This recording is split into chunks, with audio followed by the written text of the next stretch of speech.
Le centre principal de prise en charge des malades du Covid ouvre ses portes aux journalistes. Vivement national. Selon les responsables, le centre disposerait à ce niveau. La visite a été suivie d'un point de presse dont les détails sont ici livrés par Paul-David Bama et Ismaël Diloma Sirima. De l'avis des médecins traitants, aucun problème de respirateur ne se pose au CHU de Tengandogo, le principal de prise en charge des malades du Covid-19.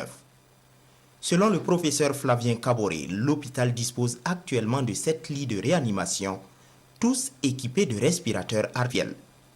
Un nombre qui pourrait, en cas de nécessité, être porté rapidement à 24.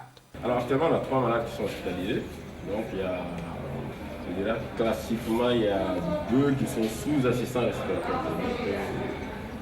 Une machine qui les fait respirer. Puis un qui n'est pas en assistance respiratoire, mais qui est sous oxygène à fort débit. Tous les patients n'ont pas besoin de cela. Il y a des patients actuellement qui sont au bas de 15, qui ont juste besoin d'une certaine quantité d'oxygène pour s'en sortir. Eux, on les laisse là-bas. Mais lorsqu'ils arrivent à un certain cap et que ça demande des soins plus lourds, c'est là qu'ils sont transférés en réanimation.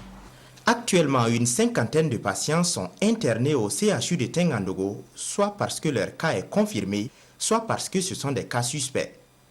Et certains de ces patients se plaignent du manque de certaines commodités et aussi à propos des mesures d'observation continue. Sont de ceux-là le journaliste Isaka Lengani, actuellement hospitalisé au CHU de Tengandogo. Des critiques qui, selon lui, visent à améliorer les conditions de prise en charge. Nous avons tout organisé pour qu'il y ait des rondes, mais personne n'est parfait. Il y a peut-être des situations où c'est arrivé, mais je ne peux pas vous dire aujourd'hui une appréciation particulière dessus. Et je suis d'accord avec vous que lorsqu'il y a une faille, il faut la relever et il faut trouver des solutions pour la régler. Donc s'il y a des patients qui se sont plaints, nous essayons d'améliorer les conditions. Quant au dispositif de prise en charge des patients reçus au CHU de Tengandogo pour raison du Covid-19, la direction de l'hôpital soutient que 24 médecins sont quotidiennement au chevet des malades. Je voudrais saisir cette occasion pour féliciter tous les jeunes médecins qui sont là. Et voilà, ils sont là.